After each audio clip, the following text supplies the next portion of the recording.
Rule number 9, use leadership to enhance performance.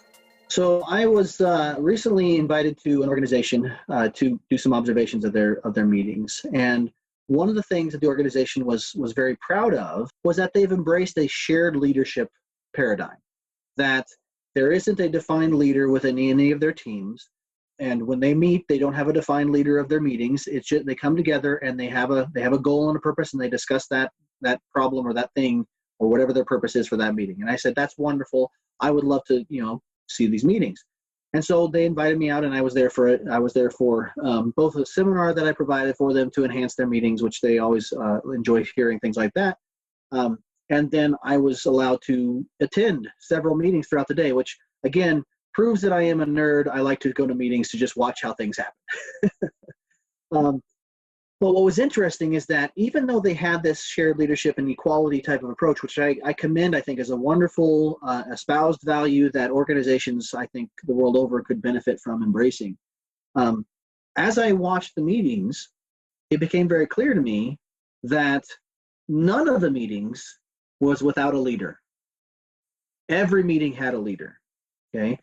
Now, the meetings, I think, were interesting in the sense that they had more shared dialogue, more participation.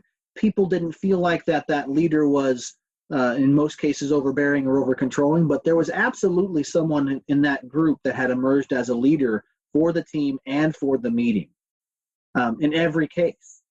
And so when I shared that with them, they were both surprised, a little concerned, and then when I explained to them that if you have the value of shared leadership, but you allow for someone within that team to emerge as more or less a facilitator, not necessarily to lead in every case, but to help to move things along, then you may be actually embracing a potential, opportunity here to enhance your meetings and enhance your teams by creating equality while facilitating effective meetings. So more to be done there for sure. But this is actually, consistent with the science. The science essentially says a single leader per meeting is typically most effective. Okay, that's what we found, that within a meeting, generally speaking, one leader is more effective. Now, that doesn't mean that the leader of the discussion is always that same person, right? So that's the caveat here, is that there needs to be a leader in the meeting. They need to be in charge, as it were, mainly from a facilitation perspective. But any one person in the meeting may, at any given point, be needing to lead at a given discussion. And so that's where the shared leadership concept kind of come in there. And the other thing is that one of the studies that I did with a few of my students back in Nebraska was looking at different styles and varieties of leadership.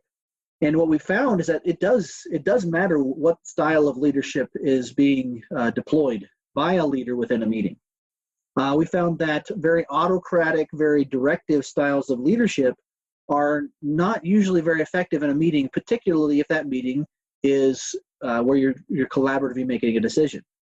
Because if you're collaboratively making a decision and you have an autocratic leader in the meeting, they might not listen to those in the meeting before they make a decision, because they're autocratic in their style. Their style is they're going to decide what they're going to do, and then everybody's going to get in line and do it.